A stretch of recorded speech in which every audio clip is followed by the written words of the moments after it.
Hello guys, अहिले हामी बैलगाडाको गढी भन्ने ठाउँमा छौँ।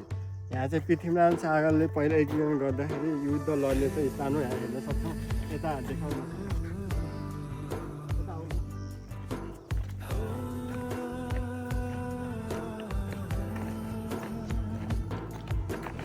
अनि यस्तो ठाउँ छ कि तल सेनाहरू आइसकेको छ।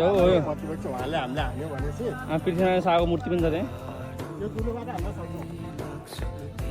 कुन दुलो सर? यो दुलो छ यहाँमा चाहिँ लुकेर ओ हामीले चाहिँ ए यो दुलोबाट यो दुलोबाट ए यस्तो निहुरेर हान्नुपर्ने।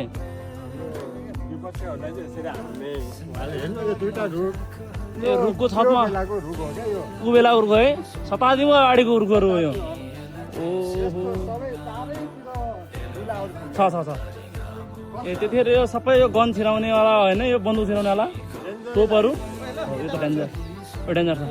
प्रतिपक्ष हानेर उहाँहरूलाई चाहिँ बन्दुक हान्नुपर्छ है। सैनिक हो त नि पहिलाको। ए हाम्रो पहिला तपाईँ भुपु सैनिक हो त्यति बेला हुनुहुन्थ्यो है।